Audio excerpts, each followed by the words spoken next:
Good afternoon, friends, and welcome back to our Tuesday Q&As with the Family Support Team at the St. Louis Arc. I'm so glad that you're here with us today, and we've got a great guest speaker from the Recreation Council of Greater St. Louis, Peggy Welker. Would you take a minute and tell everybody a little bit about you and your role with the Rec Council? My name is Peggy Welker. I've been working at the Recreation Council since the beginning of 2017. I have a master's in social work. I have a 20-year-old daughter. Her name is Tori, and she has autism, intellectual delay. And if you had said that a young lady with 18 disabilities could not function in this world, I would say you need to see my daughter. And she epitomizes what the opportunities are for potential when you really believe in someone. It's one of the things I love about St. Louis Arc and many agencies in the St. Louis area, as they see the potential of the person and their passions and their talents just the way they are. So I think what I'd like to do, if you're all right with it, Peggy, is show people the Recreation Council's website and have you give us just a short overview of what our families should know about the Recreation Council. Yeah, we have a really fun website. There it is. It's an easy website to know the name of, recreationcouncil.org. On the front there, you see that lovely lady with her basketball. And underneath there, you don't need to go down, but you can see the words, start looking for a program, service area, and program type. Honestly, sometimes if you want to just see everything, I just keep it the way it is. Yeah, Missouri-wide, and I click search. And you're going to find a lot of existing programs that are on that site. You're going to find camp, you're going to find sports and recreation. So the Recreation Council, honestly, is about giving folks in the St. Louis City, St. Louis County, and St. Charles County the opportunity to have fun, be active, socialize, gain independence, discover your life's passions, to really discover the things that you really like about the different things that you can do. We like people to have the opportunity to try things. One of the things that we like to have people try is our care funds. This is up to $350. And I'm not going to go through all the programs, but this one kind of highlights kind of what we're about. So up to $350, but what it does is it gives you the opportunity for the Recreation Council to pay 90% of the cost, and you pay 10% of the cost of a program or class that is not funded by another organization, such as the Productive Living Board or a Senate Bill 40 board. So what if your son wants to take golf, but you know he's not going to be the next Tiger Woods? Well, what if that golf program costs $200, but it only costs you $20? So that's an example of an opportunity to kind of explore. What with the care program, is there an age requirement for people to use that? Is that good for kiddos to take a swim class as well as adults to try out the golf? Okay, that's so right. No age requirements. Age 5 all the way up. And if you've got if you've got kiddos in First Step program, all we need is the front page of your First Step family plan, and that qualifies you. Then we have overnight camp. And then for adults ages 18 and above, we have something called the Adventure Program. Those are probably our three biggest. And then one more thing I should remember to say is, if you would do a swim class, like in a Maryland Heights Community Center or something similar, and you needed personal care, like let's say that my daughter needed someone to help her in and out of her swimsuit, or needed to give her directions right in her ear when she's in the swim class. It's personal care, and we will pay approximately $8 an hour, up to 80 hours a year, a fiscal year on that. And am I correct that that is for a program in an inclusive environment? So not for a St. Louis Arc program, but for a program that's in a community setting? Yes, absolutely. Yes. I want to go back to something you said before, and you were very passionate about exploring and finding your passion. And I think sometimes people don't give recreation enough weight when they're thinking about priorities, families are always thinking about, we've got to help get a job. We've got to be planning for independent living. We've got to be getting academically strong for various reasons. But why do you think it's important to experience recreation and leisure and build skills and find your passions? Oh my goodness, that's a good stump question. And it's a lovely question because for me, I believe, and I think my director, Sue Fleming, would say it better than I could, but don't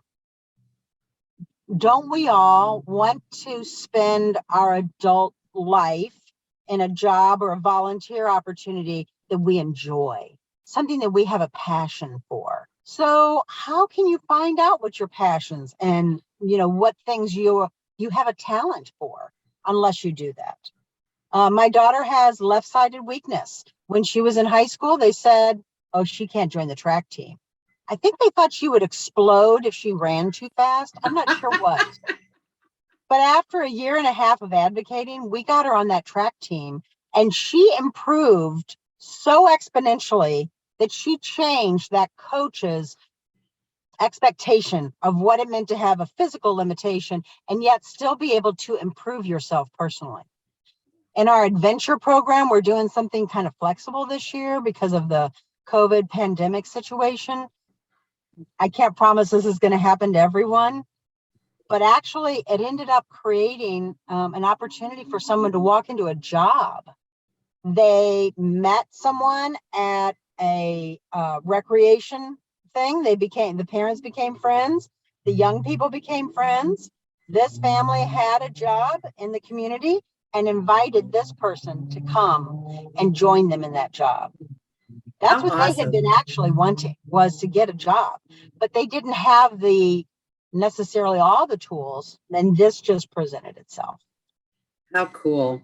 Well, I promise we're going to talk about your priorities, but I will say before we do that, I have been so impressed and delighted with the Recreation Council's flexibility and ability to move quickly through changes with the pandemic and change the resources that are available to people and their families.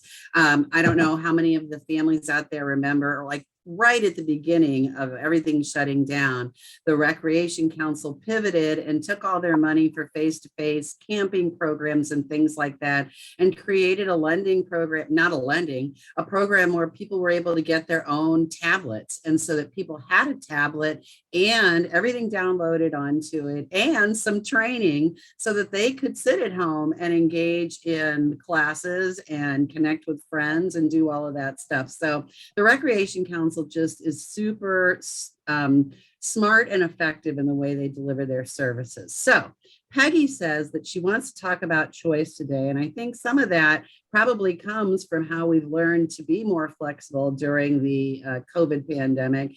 When you say that you think choice is important for families and for individuals when they're coming to the Recreation Council, what does that look like for you? What do you mean by that?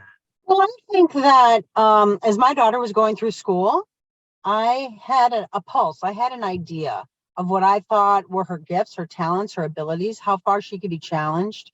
And I was the one that was going out and looking for all those unique opportunities. So we kind of take that same philosophy at the Recreation Council. We've always had it so that for adventure and for overnight camp, and even for the care funds, if you find a program that you think fits for you, then come to us and ask us if there's funding available, if it fits into one of our program buckets. As an example, there's a young lady who uses a wheelchair full time. She went to the University of Wisconsin basketball camp for people with wheelchairs. So, I mean, that was an overnight camp experience. How great. It was perfect for her. Yeah, so you don't have to fit into this little box of you can choose A, B, or C. You are create your own adventure vouchers in some ways, which is exciting. So let's talk about that. Let's say that I've got some out of the box idea for my family member. What's the process? How do I come to you? Well, the process is the same, whether you have just a program that you want to do or you have something unique that you want to bring to us. The first step is calling our office or going onto our website. our website, recreationcouncil.org. In the top right corner, you see the word application. And from there, you click St. Louis County, if that's the county you're in. And then you go down and you look for either the application or the eligibility, because that's the first thing that has to happen, is you have to be deemed eligible to be a part of our program. We give information to everyone, but we give funding for folks with intellectual and developmental disabilities in those 3 counties: St. Louis City, St. Louis County, St. Charles County. And it's a vetting process. It's very easy, seamless sort of a thing. And then after that, you pick your program with the date and the cost, and you fill out one of our voucher applications. We say voucher, not scholarship, because voucher means that we vouch to pay that organization. Typically, you'll pay 10% and we'll pay the other 90%. It's based upon the guidelines in each of the programs. Are there any financial guidelines for families?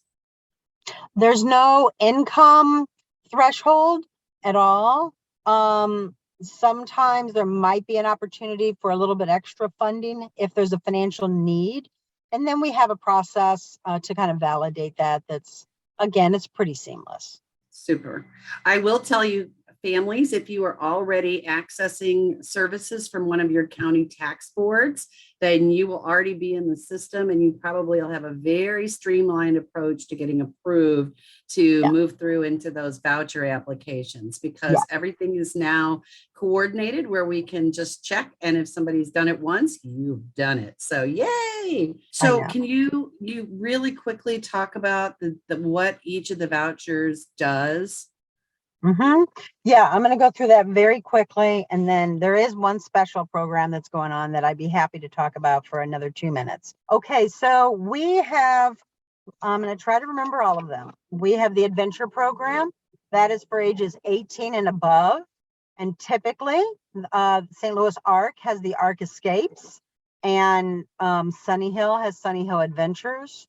You can also do what are called day trips through, like, St. Peter's Community College, St. Peter's Recreation Center, or Florissant Recreation Center. You have to look and see if they have age limitations. Sometimes it's age 70 and above. You never know. All that can be used on the adventure program. And then we have another flexible program involved in that also. We have overnight camp right now. That is the hottest game in town. And you have to put them in the U.S. mail. We are not accepting email or fax, just on the overnight camp application. It's been a hard and fast rule for us. But that is up to $550 if you're like a 1-to-3 or 1-to-5 ratio, support staff ratio. And then if it's a 1-to-1 ratio and the cost is different, we can accommodate and give a little bit more funding. That can either be a mini camp, like at Camp Wartburg or Camp Lakewood for 2.5 days, 2 of those, or 1 5-night overnight camp. And let me just put a plug in really quick. Those camps are working hard to make sure that they're following COVID protocols, following American Camp Association protocols. Most of the camps that I talked to, they have not. Let's see. Sunny Hill had no COVID incidents in 2020. Camp Wonderland, I think they had 1 COVID out of 9 weeks, and one person, literally. Camp Barnabas closed down for 1 week, but all their other weeks, and it was really more of a safety issue. Camp Lakewood created family groups, meaning they had smaller groups, and those groups did not interact with each other. No COVID cases. So there's an opportunity for safety and the fun of socialization and just getting your body moving. You know, it's just a great thing. What's the camp scenario as far as ages? Is that a certain age or all ages? It's typically all ages. Camp Lakewood only goes up to age 16. Okay. I can't imagine a mom or dad or grandma or grandpa wanting to have a 5-year-old go away for camp. So typically camp starts a little older, but you look at each camp's website, or you look on our website for the camps, or you call me or email me, and we can talk about the ages. I started my daughter off at camp at age 11, and she acted like she didn't know who I was after that. So, Okay. yeah. Is that the voucher for day camps as well? Day camps go under the CARE application, Okay. and we do still have that tablet program. So that's also under the CARE application. Okay. That's So pretty much it. that's fantastic. I just really hope people will take advantage of these opportunities. And it's what I'm hearing Peggy say is that the Rec Council wants to work with you to find out the best way you can access services and to figure out maybe what your barriers are and then figure out if we've got a way to lift them. So I hope people are going to take advantage of this. I've got a follow-up question from our parent asking about T-ball. What's the process? Is she's nervous that T-ball could fill up while she waits for an application to be approved? Can families sign up for what they want and then get reimbursed for their out-of-pocket expenses? Or do they need to apply and get approval prior to paying for a program that they want to use? It's a great question. Typically for the adventure or for the overnight camp, that they will allow you to only put 10% down, but anything involving the CARE applications such as T-ball, swim classes, typically you pay for that ahead of time, and then you get that receipt and you add it to the 2 pages of our application. Okay. If you're wondering if that qualifies, it's just a quick phone call. Give me or Sue Fleming a call and ask us if that qualifies. Peggy, I'm sure it varies depending on how many applications you get in, but what's a typical wait time for approval? Well, all I'll say is that Sue is much better at this than I am, and she manages the details of the CARE fund. So she can get an approval Okay. out within 2 days. When those camp applications start coming in, you guys got to give me a little grace. And so we're talking 2 weeks there, but camps understand that. That's not a big deal. There's one other program I'm going to try real quick to tell you about. It's a You got special. plenty of time. Have at Okay. it. It's not exactly a secret, but it's not something that anybody would consider. So remember I talked about our adventure program. It's ages 18 and above. And I said, typically people use the wonderful St. Louis Arc Escapes or Sunny Hill Adventures, where they go off to Chicago or Indianapolis. Probably even me saying that out loud is making all of you guys gasp, like, going to a place that's different, that's, oh my gosh, don't you know, Peggy, that there's COVID out there? Yes, I do. So in Potosi, Missouri, there's a YMCA place called Trout Lodge. It's for families and for adults, and they have wonderful weekends. So we have partnered with them so that if a person with a disability who qualifies for our funding and a companion, such as a mom or a dad or a sister or a brother or a friend or even someone that Respite provider? a respite provider, they can go together on a designated weekend, and the overall cost for the 2 of them is $39. With that $39, let's say they go from Friday noon until Sunday noon, 1 or 3 o'clock. They get Friday dinner, all the meals on Saturday, Sunday morning breakfast, and maybe lunch. We're going to throw in another 2 activities that are fee-based. Horseback riding for $25, ink paint your own lantern for $15. Qualifications are you have to get your own transportation there. You have to make the call to Trout Lodge to make the reservation. Hello, I'd like to be reserved for, Valentine's weekend. And the Recreation Council said I could pay $39 if I worked with them. That's what you do. And then you call us and we'll take care of those other details. Remember that the primary person with a developmental disability has to qualify for our funding. And the 2 of you have to do your activities together. Since that's part of the adventure program, is it 18 and over, or is that for younger kids as well? 18 and over. Okay. All right. So everybody out there, let me just say that there are some of you that have got a respite provider who are going to love that opportunity, or maybe that's just a chance for you to have a wonderful weekend with your kiddos. So we have a question about how many applications can families have? Can they do a care one, a Trout Lodge, and an adventure, or what's the cutoff? There's no cutoff. We love helping families. You could do swim classes with the care funds. If you're over 18, you can do an adventure. You can do an overnight camp. I did kind of forget to mention that for working families who need care for age 13 to 20 for their children, we do have after school extended day program. You can look on our website for more information about that. It is age 13 to 20. But yeah, you could participate in every bucket of funding program. We love that. If you're thinking of a recreation idea, you need to call us. You need to ask us that question. You need to email me and say, I know this is a crazy question, but I'm going to ask it anyway, because, it's just worth a try.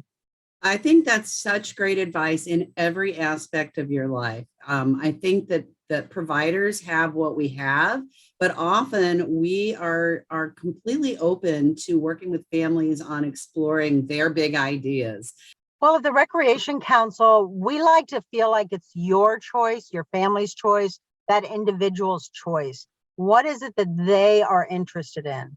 We have a game advantage because before COVID, we would go out to individual activities and organizations, and we would spot check and see what it's like, see how they're playing, how the support is, what the activities are. And we really enjoy getting to know the nuanced personality of some of the activities that are happening and overnight camps that are happening. So we can give you some of that information. We have some special tips of questions that you can ask if you're new to the idea of recreation and picking a recreation program that's perfect for you. Everybody, thanks for coming back. It's been so fun to talk about all the great things the Recreation Council can offer to your family. Have a wonderful rest of your week. So take care, everybody. Thank you. Thank you, Peggy.